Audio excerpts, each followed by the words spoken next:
Now, one of the things I thought of, rather than I haven't updated the one article. How would we exactly do this? And in my one article, I talked about everybody would have a wooden cube and a black Sharpie, and you would go into you take a black handkerchief and you either mark an X or a 0 to indicate your vote. But that's still a little bit too cumbersome. So I thought about, what if the input is a box of dice, ordinary dice, and a box of marbles, but they each weigh the same amount, okay? Mm-hmm.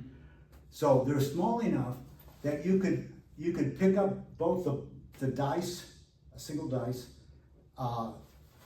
and the marble, put it in your pocket, and you could, just by feeling it with your fingers, you can feel, oh, I want to, if the marble means yes, oh, I want to vote yes, you pick out a marble. And then you go to the 2 urns and you discard. But people don't even need to have you, like, otherwise you might want to look, is this white or is this black? But you know, why not make it a dice and a marble? But the whole idea is I went to a very keep it simple approach.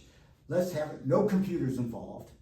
The voting urn and the discard urn, it could be balanced on a scale. So as you leave the voting chamber and you drop your votes in, again, everybody in the room knows that both sides are the same weight, and they did grow by the amount of weight of one item only. So you don't want legislators doing, you know, 2 drops. So I've gone from a complicated approach that I did in graduate school to a very KISS approach. And that's what basically Italy did. And Italy's an interesting story. Again, it's my most popular article, 230,000 reads. So from 1848 to 1921, all votes in final bills by the constitutional requirement was done with legislative secret voting. And it protected the legislators from being pushed by big, powerful agencies. The most powerful agency in Italy is, surprise, the Catholic Church. Yeah.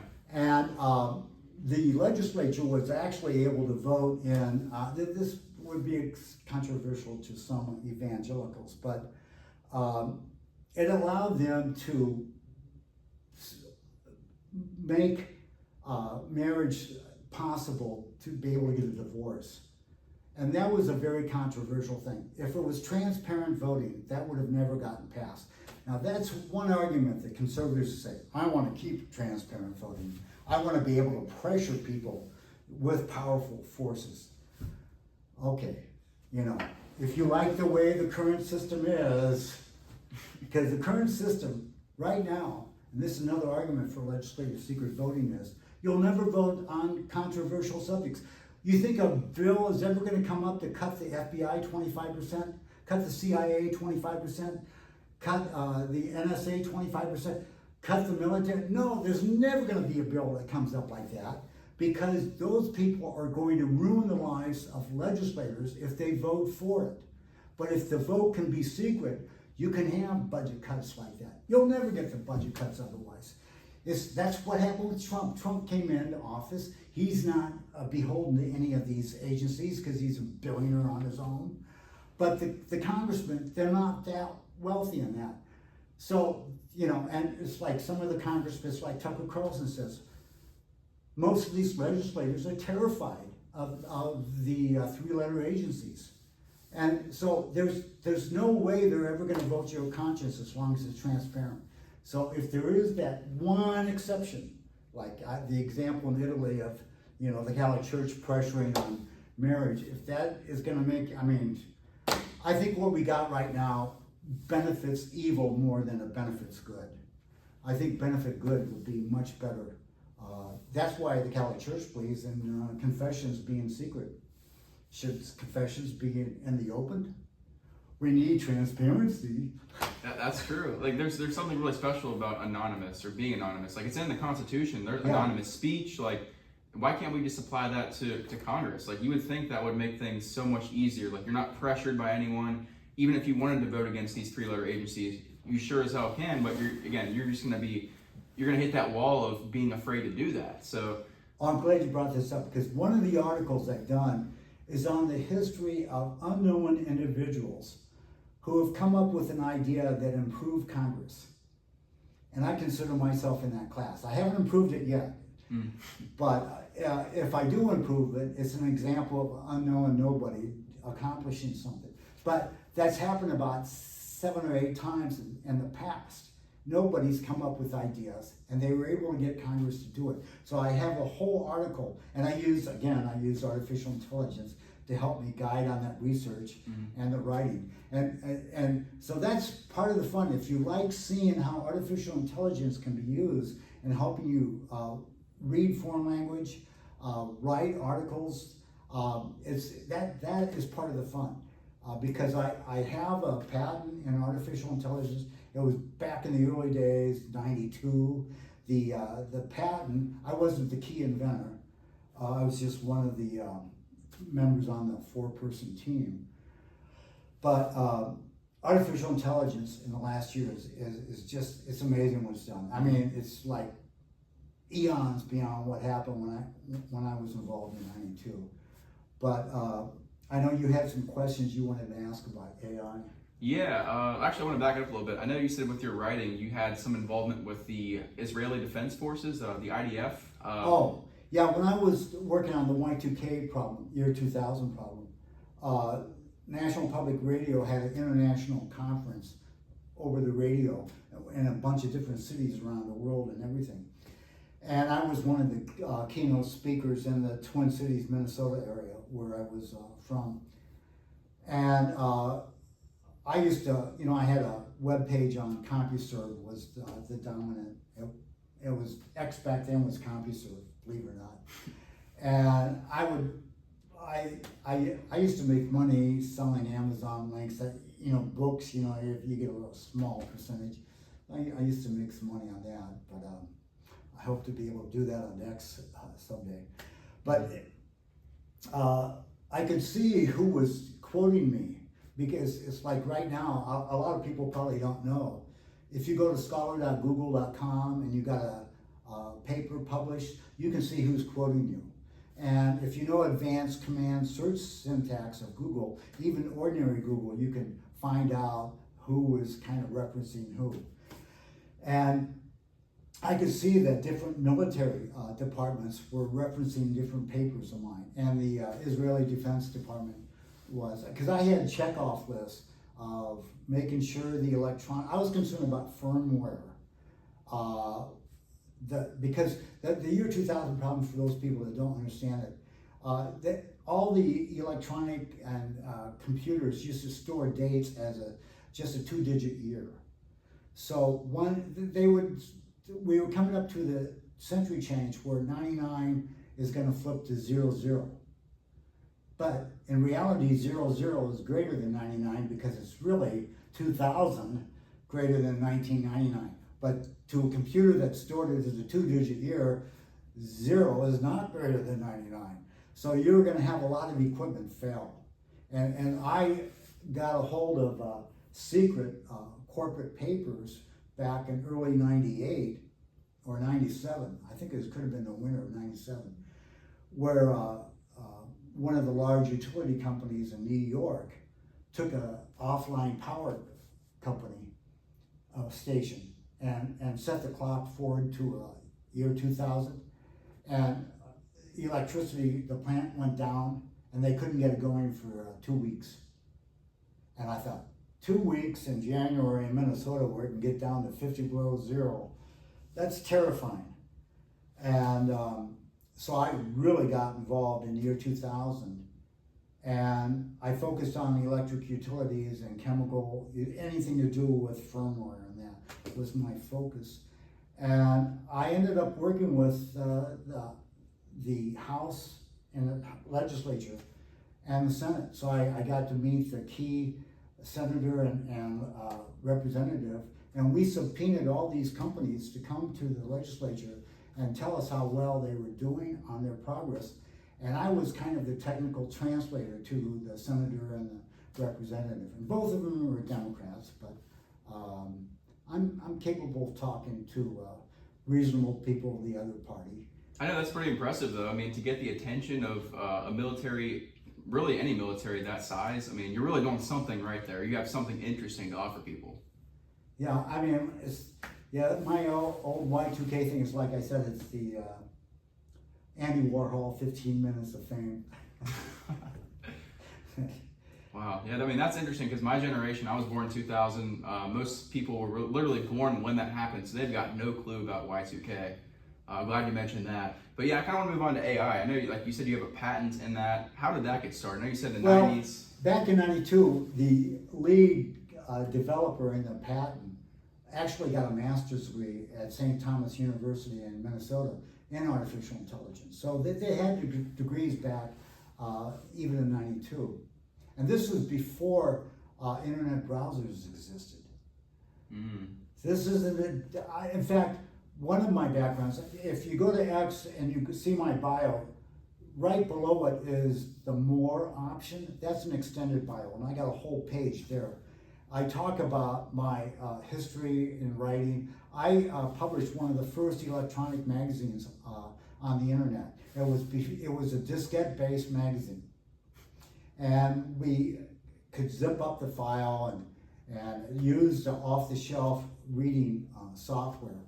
And we would push the electronic magazine to different bulletin boards, FTP sites, and there was bulletin boards. There was no web browser, there was, no social media. It was all bulletin boards and FTP sites and email. So you had email groups, email lists. That's how people communicated by groups back then. And I had Shared Debate International was the magazine that I published for 5 years. We had 60 authors, including Nobel Prize winner Milton Friedman, who was famous for the book Free to Choose. Ben Boger, who was president of the Science Fiction Writers of America. Jerry Pournelle, who was with Byte magazine for years. Had a lot of those things. The thing I was pushing the most back then, and I'm going to be releasing it as an X article within the next year, is I was in favor of a national project level stock market, where right now stocks are offered at the corporate level. But I thought if you're going to do a real huge thing like a space colony or a big compact city or some really big projects, that it's too big for a corporation. So why not make it at the project level? And the Defense Department has had project level accounting and project level software. So why not have a project level stock market? And I got the Secretary of the Treasury of Minnesota. It was something that could be done at the state level or at the national level, because it didn't require the national level. You could have a stock market, centered in Minneapolis if you wanted. So I tried to get that going, and the whole idea is it would replace things like the Department of Commerce and these other, like at the federal level, the National Science Foundation, NASA, just replace them with project level stock market. And the idea was that if you bought stock that helped out a national interest project, that you'd get a guaranteed dividend, let's say 15% for 5 years. You had to leave the money in the stock. So you couldn't touch it for 5 years, okay? And you get that guaranteed dividend. Now, I initially recommended that the taxpayers do that, but it's only 15% of the money. Actually less than that, because whatever money they raise through the stock offering, typically companies can take the stock capital and they can borrow 2 to 1 against that.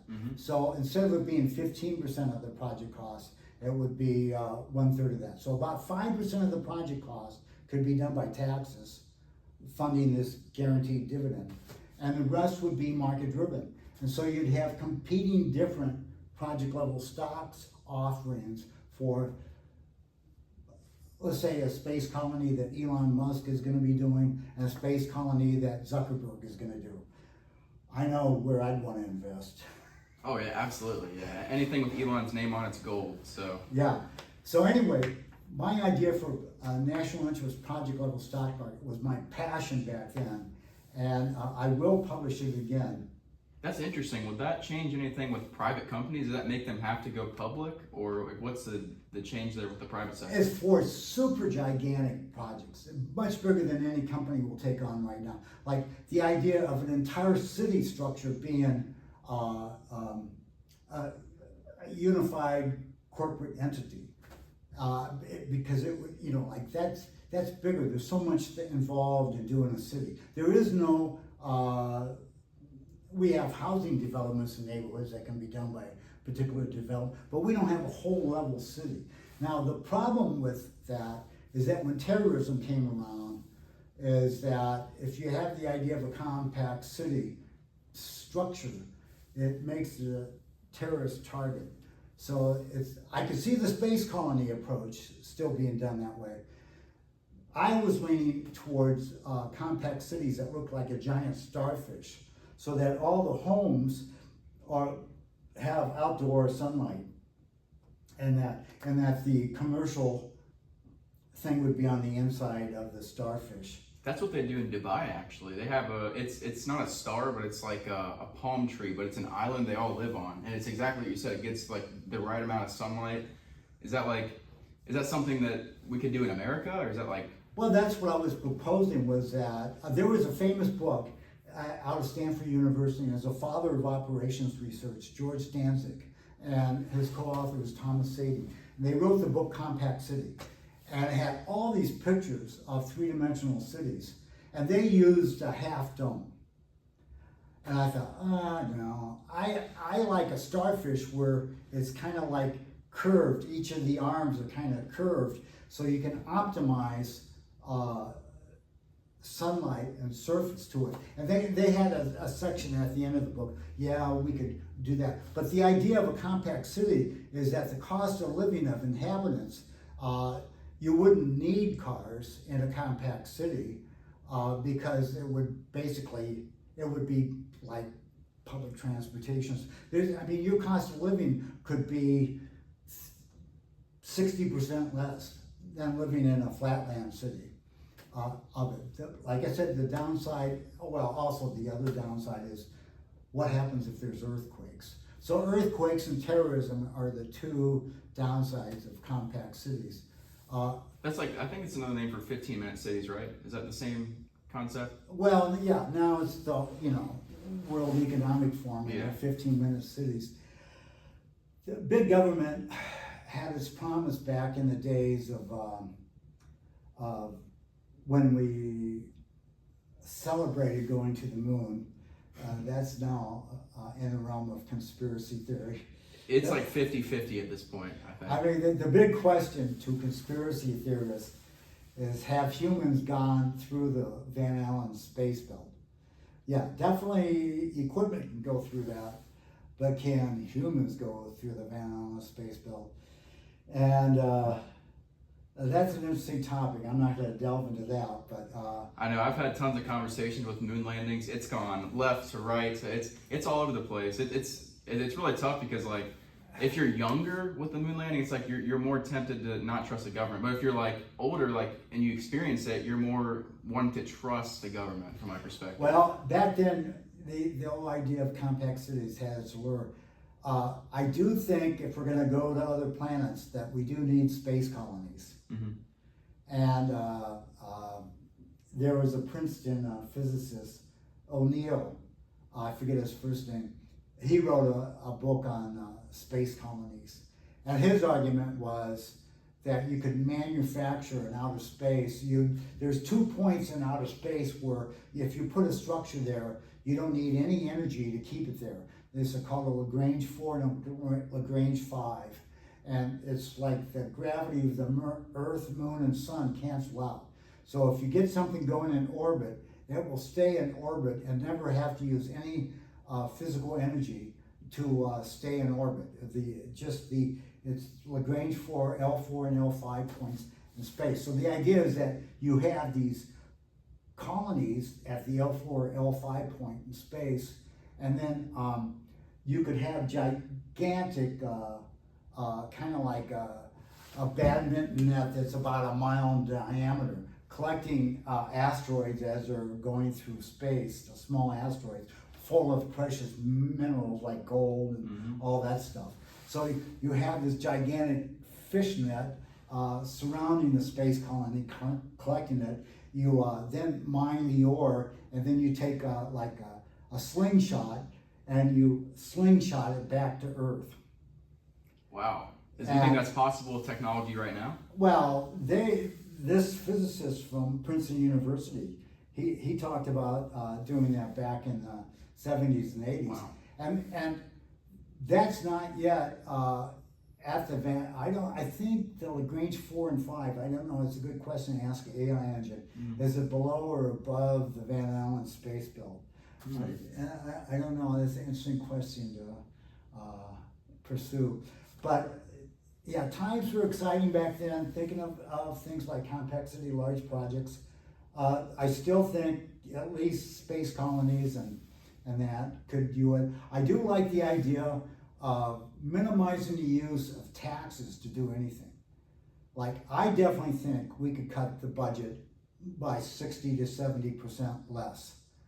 And the other thing that I write about is, right now on the tax code, you have a tax deduction and a tax credit.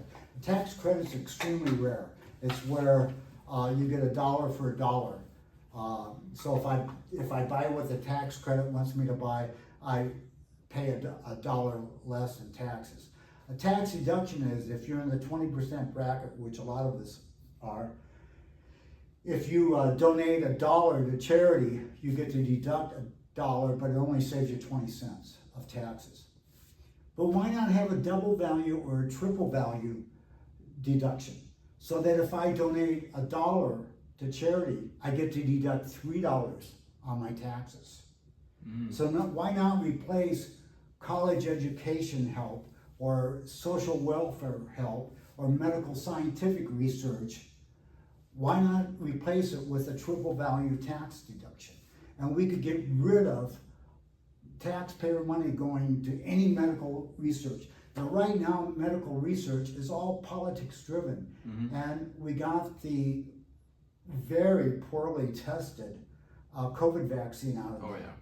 But what if it was market driven? I mean, a lot of people are interested in, I don't want to know how to take care of a human being that I first made them sick through horrible food and horrible drugs, and now I got drugs to take care of the problem I created. No, that's what Big Pharma seems to be interested in. You know, like we give them cancer with X% of people who take the vaccine, and then we're gonna have drugs, same with the myocarditis. Yeah, they're playing both sides. Yeah, I mean, it's ridiculous.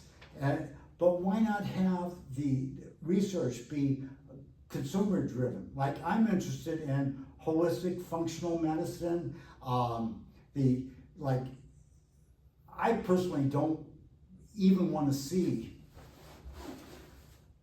medical licensing being done by the government. I think it should be done by private agencies. And the government has nothing to do with certifying doctors or anything. This is an old Milton Friedman argument, who got the Nobel Prize. Free to Choose is a great book. He has a whole chapter on occupational licensing.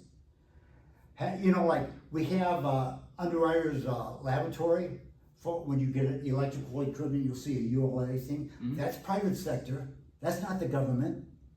So you trust using electrical thing because it has a ULA certification. Why not have that certification behind medical practitioners? Why do we need to have a government license? If we could have a simple law that says you have to get some type of certification to practice medicine.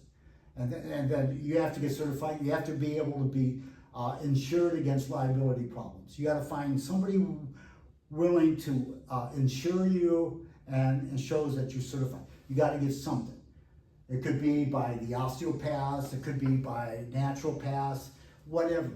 However you want to certify yourself. And then the public will know based on a good media that we hopefully get them a better media like we used to have before.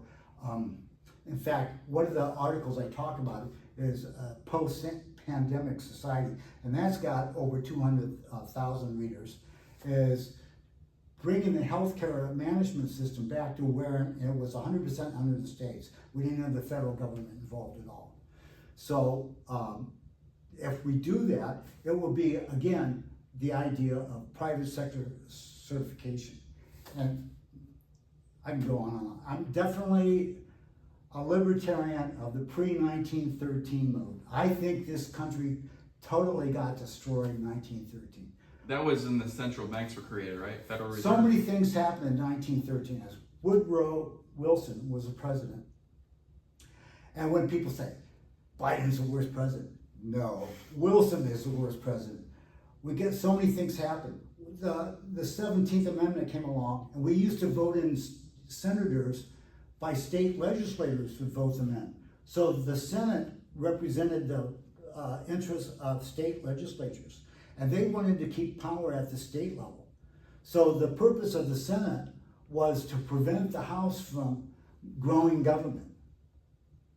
So they were 180-degree checks on each other, the Senate and the House. When we made it a popular vote for the U.S. Senate, now it's a competition. Who can spend more? Who can spend more? That's crazy.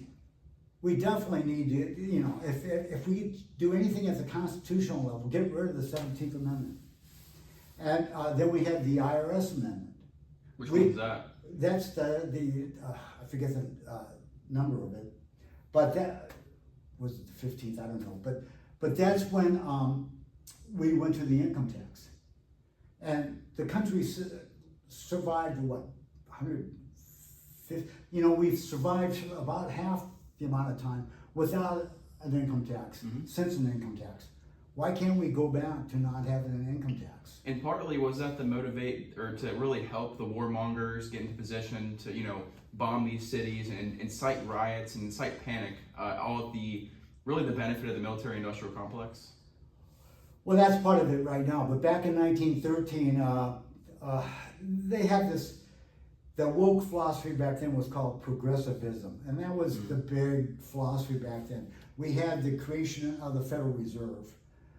Prior to the Federal Reserve, we never had a depression. We had recessions, but never a depression.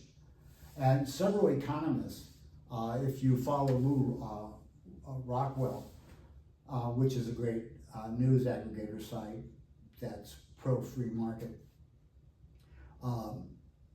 they go into the history of the Federal Reserve. Rand Paul and Ron Paul, want to audit the Federal Reserve. And Fort Knox, yeah, definitely. I'm all in favor of that. Could we end the Federal Reserve though? Because I'm a big proponent. Like, what if we just get rid of them completely? Could that be an immediate solution, or could that make more problems? Well, I've always thought the biggest threat to America's security is if a big country like Russia or somebody like that pegged their currency, whatever it is today, to gold, so that the currency would never change in terms of being able to redeem it physically for gold. And I would like to see whatever the U.S. currency is pegged to gold. If it's, 1/1000th of an ounce or whatever, peg it to that fraction right now and never change that. That's what Peter Schiff says. He said we have to go back to the gold standard. Oh yeah, exactly. And I talked to Peter Schiff. Oh, you have? And the Van Allen of the Van Allen Space Belt, he was professor at the University of Iowa when I was there. Wow. So I invested in Peter Schiff's company for a while, and I didn't do that well. I should have gone into Bitcoin 10 years ago. I should have done the same, honestly. I saw Bitcoin when it was at $100 in 2015, and the only way that I only saw it was because everyone was using it to buy fake IDs. I didn't, obviously, but everyone was like, "Yeah, get your fake ID. You gotta pay it. Use Bitcoin. It's only $100 a coin." And it's like, what? And it's never been counterfeited. No. The beauty, and this goes into, we talked about it the first time we met. My idea of voting is when you turn 18 and you're a U.S. citizen, you can prove it. It's kind of like a smartphone, but the only purpose of it is for voting. and it's only pegged to your biometrics. So if someone steals your voting machine, it won't do them any good. They'd have to have like a face scan or a fingerprint to get into it, or Yeah, like, optical retina scan and fingerprints. Yeah. Okay, all right. And if you don't have any hands, whatever, there could be exceptions. And if you lose the device, you'd have to go through proving yourself again, just like getting a U.S. passport. Mm-hmm. But the idea is that this machine will have a GPS chip and a little bit of a computer in it that would know where do you spend the bulk of your time. Because where you spend the bulk of your time typically is the place you live. Because you spend less time working than, living.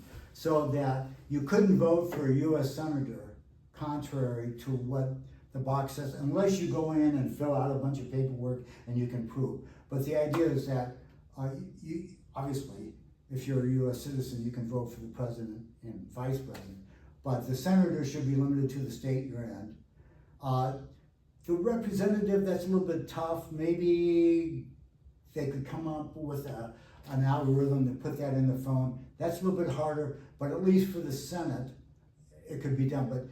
But the idea that the beauty of the blockchain is the mathematics of it is so impenetrable. It would have been hacked by now if it could be hacked. It can be stolen and it can be lost, but it's never been counterfeited. And that's the beauty of Bitcoin. And we should go to blockchain voting. And that's one thing that Bobby Kennedy does. Yeah, I've seen it. There's actually a system, I think it's Monero, it's a coin. You can actually go in and vote on protocols yourself. Like if you're a shareholder, and they're trying to implement that to like governance, to actually be able to vote on the blockchain. I mean, it's immutable, it's transferable, it's literally probably the most perfectest way that we've done anything when it comes to voting, if we just know how to implement it in the right way. I mean, think about that. You would have to be a legal citizen to prove you get one of these devices. And then after that, you have to actually vote on this on the blockchain, which is going to be, like I said, you can't counterfeit it. So you think that would be difficult to get everyone in line with that? Or like, what would be the challenge? For a while, I was living in a 2-story house by myself, and I had a renter who was your age, really into crypto, and he loved Monero. And I was into Bitcoin, he was into Monero. I've owned 2 Bitcoin. Unfortunately, I sold it. Not at the high like I should have. You took some profits, yeah. I took some loss. I get to enjoy the loss for about 7 years, something like that, on my taxes. But Monero, like with Bitcoin, if you can see that if you get to figure out who did that one transaction in Bitcoin, you can follow all their transactions after that. In Monero, you can't do that. Monero, if you find out about the key, the private key, or private keys, you can't trace beyond that transaction. Wow. So Monero has more privacy. The U.S. government really hates Monero. I thought they put the developers in jail or something. I don't know. I thought Monero is a lot scarier to get involved. Bitcoin, if the government can figure out, they can do some tracing. There's some bad Bitcoin keys out there. It's interesting because I've actually learned a lot about it, because I actually filed my taxes with my Bitcoin, and the people who did my taxes, they didn't even know how to trace like what transaction and when I did what. I had to like physically tell them when I sold. They said they couldn't tell. I had a software package that generated all the IRS forms for Bitcoin transaction, because I use Coinbase, and this software package, you give it permission to do a read-only of your Coinbase account, and so I just gave HR Block the printouts of the IRS printouts, so it was totally simple. If I got back into Bitcoin now and would like to, I'd be tempted to go through the Fidelity Bitcoin. The ETF? Yeah, just because the nervous thing about Bitcoin is if you don't own the keys, whoever owns the keys, you know. That's if you hold on to Like, exchange. so like if they came and shut down Coinbase and took all that money, you're screwed. Yeah, If that you happened to have money. FTX. Yeah. Yeah. So Fidelity is, you know, they probably own half the U.S. government Oh anyway. yeah, they're not going anywhere. So I think Fidelity, I would be tempted to go with the Fidelity one. I like the ETFs though. They actually have an Ethereum one too. Yeah. It's basically like it's good for people that like they aren't knowledgeable about it, or maybe they're just like they don't want to do all the work. You're still exposed to Bitcoin or Ethereum, but if you're like in Japan where you can't even buy it, well now you can go to Fidelity, you can go to your banker, and you can buy the ETF, which you now have exposure to. So it's actually it's really good. I mean, a lot of people are just like, well, I want to have, like me personally, I would rather have self custody. I've got my own personal flash drive, I've got my key in my head. I'm a skeptic to the max. But I think it's a good alternative, though. I mean, personally, if I ever move out of the U.S., yeah, I would probably go do that. You have the key where?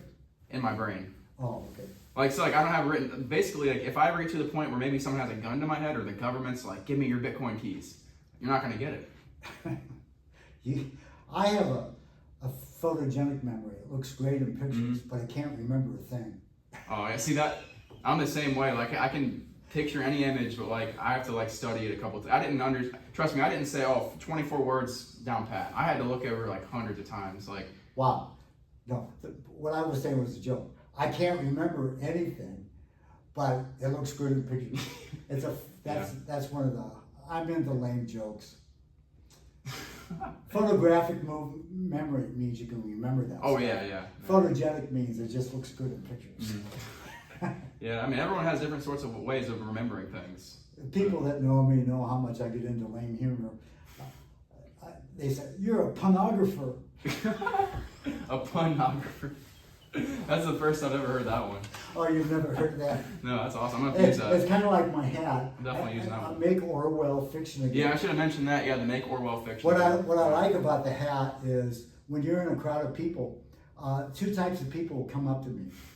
And one will come up, and they think it's a Trump hat, and it like, make America great again. And they come up to me, and then they read it, and they say, oh, excuse me, and they walk away. And that means that they don't read, because they don't know who Orwell is.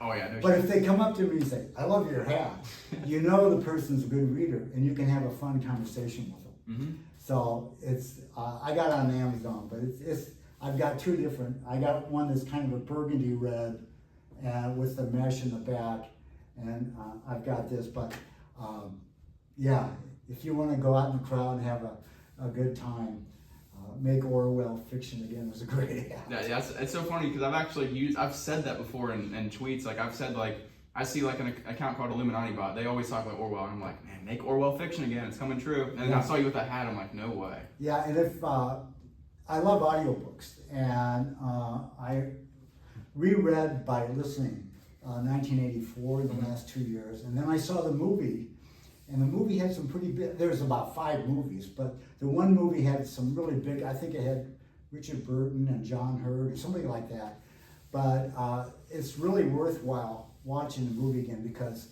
basically the Biden administration is, 1984. The only problem with Orwell is he should have called it 2020.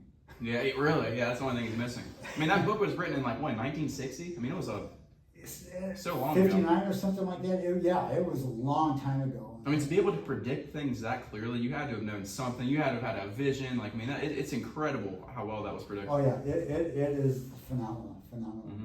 And that's another thing.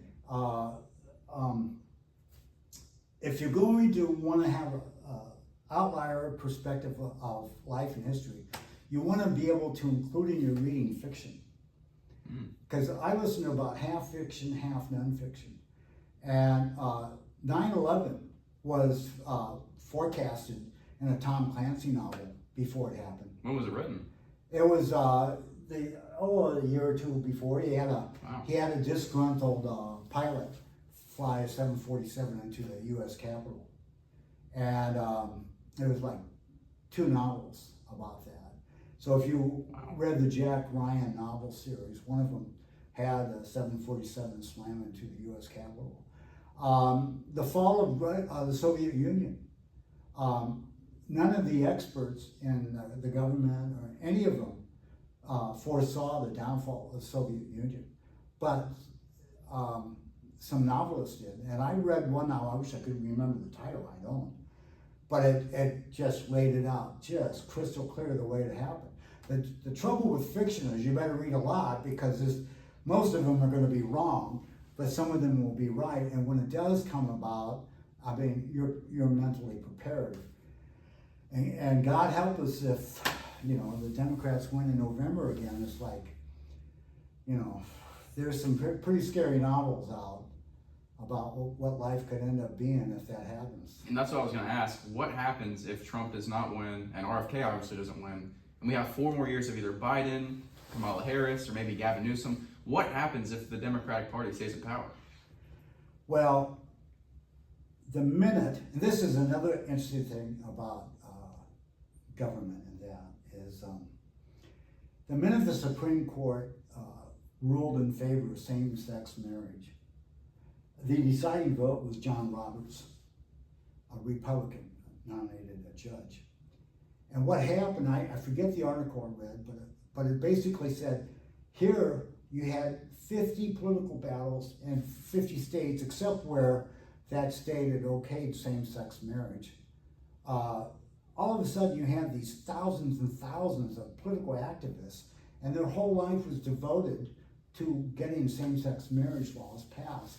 All of a sudden, just by one man's opinion, John Roberts, he was the swing vote, it was legalized from the Supreme Court. These activists in all these states had nothing to do. So what did they do? They immediately started activating for transgender rights. So this whole madness of transgenderism, all that, it all goes back to basically one man's opinion, John Roberts. How much damage a single human being can do to the country. And we've seen it.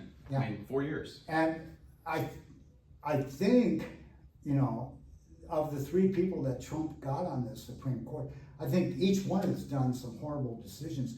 I think it was Gorsuch, but I could be wrong, it could have been Kavanaugh, was the swing vote on does the civil rights for sex include sexual identity? I identify as, a female. And I think it was either Gorsuch or Kavanaugh was the swing vote there.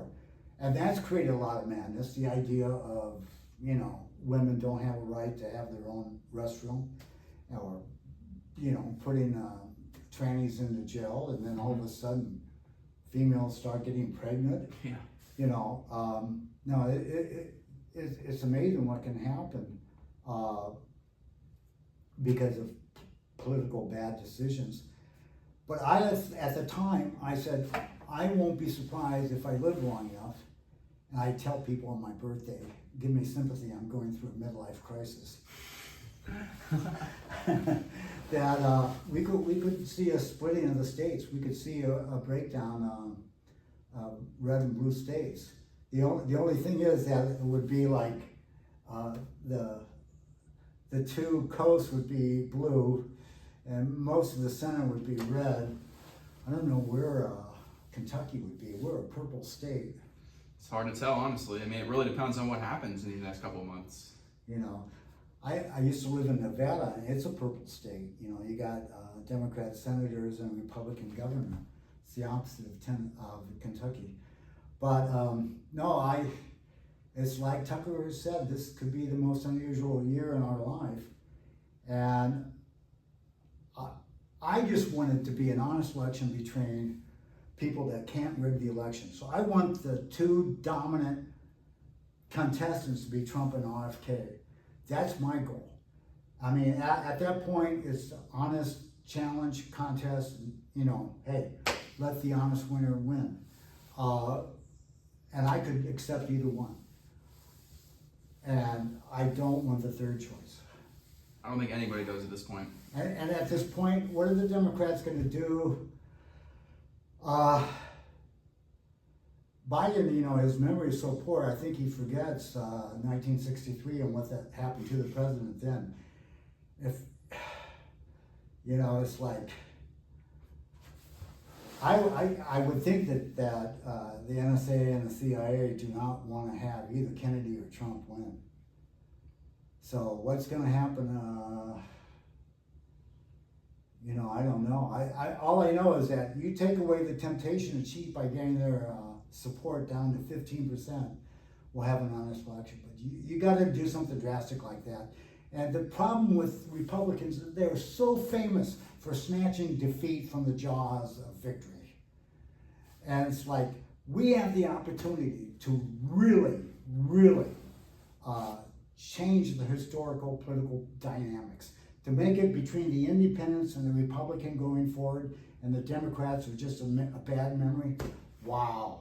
Trump would go down in history if that's all he got accomplished. I mean, he doesn't need to do anything else if he could just do that alone. And I don't understand why, from a personal vendetta standpoint, he doesn't do it. I mean, can you imagine the fear and hysteria that the left would have if we scheduled a debate between Bobby and Trump, with Tucker and Megyn being the moderators, in front of just 188 million domestically and probably 500 million worldwide? Can you imagine how hysterical the mainstream media would be if that happened? Oh, they would lose it. They would get killed in viewership by like 4 or 5 times. I mean, so many people would want to see that conversation because it's so real. I mean, think about that. And Musk could make it available to every network. Yeah, no exclusive rights. Mm-hmm. I mean, it would totally change the picture. And who would want to become the Democrat replacement for Biden if their support's down to 15 or 20%? Newsom's not going to be interested. Mm-hmm. Whitmore's not going to be interested.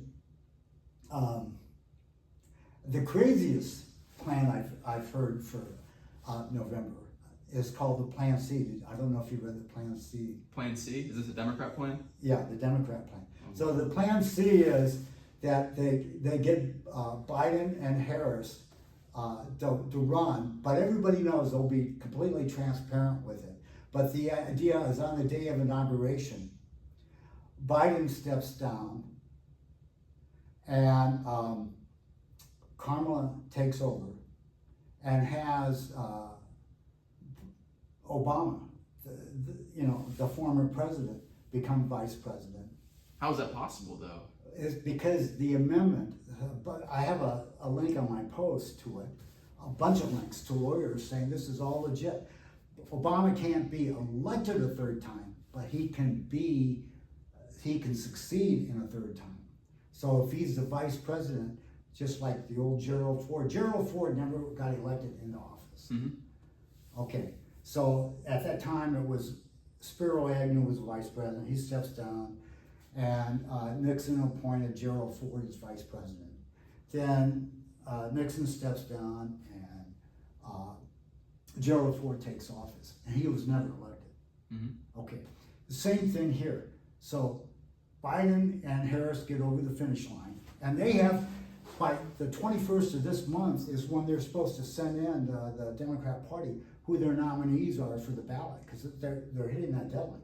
So July 21st is a deadline. I have a post on my page about what's the significance of July 21st. Mm-hmm. So the idea is that everybody knows that Biden and Harris they're on the ballot, but they're only going to be in there for a couple hours. That on the inauguration day, Biden steps down, Kamala takes over, Kamala assigns President Obama to be the vice president. Then she steps down, and President Obama takes over legally. And then President Obama supposedly would ask Kamala back as vice president. Wow. And this is all called Plan C. Wow. Is this like written anywhere? Like, yeah, Wow. I'll send you the post to it. Yeah, there's a bunch of liberal left-wing scholars calling this. But after it was initially posted about a week and a half ago, I haven't seen in my feed anything more on it, and I haven't bothered searching for it. But Plan C is probably the scariest, threatening plan that could happen. So instead of it being Michelle Obama running, no, it's President Obama. Wow, yeah, that's scary. Yeah. And that would, see, but Trump can take the steam out of that Plan C if he debates Bobby Kennedy. It's like, where are the strategists for the Republican Party? Why are they going to let the Democrats come in and kill them again? It's because the Republicans, they don't have any testosterone. They're just wimps, and they love snatching defeat out of the jaws of victory. That's what it seemed like the last couple of years. I mean, that's why we got rid of Ronna McDaniel as the RNC. I mean, all these losses, I mean, it's adding up. So Yeah. you got to make a change. I don't know. But I mean, let's just say that Trump does win, and the day of inauguration, do you think Biden will be there for the peaceful transition of power? Mentally, I think we can already put that one aside. I mean, I released 3 memes yesterday. The funniest one was they have Pelosi and Obama and Hillary Clinton, and I forget who the other person was. And they're all in uniform saying to Biden, "Well, Joe, would you please step down?" And then Joe's looking at his ice cream and he says, "Jack, I don't know who any of you are." Oh my, I saw that one. Yeah. That's awesome. And yeah, I don't know. But I want to mention one other thing about my X article. People would visit the profile, check out my extended bio, and then look at all the articles. And I have one fun article that I think everybody would like. It's Reno Rumicube. My friend who's the renter, we invented Reno Rumicube. It's a variant of Rumicube, and it moves a lot faster than normal Rumicube. Mm-hmm. And it challenges more part of the brain. Because like in Rumicube, you can have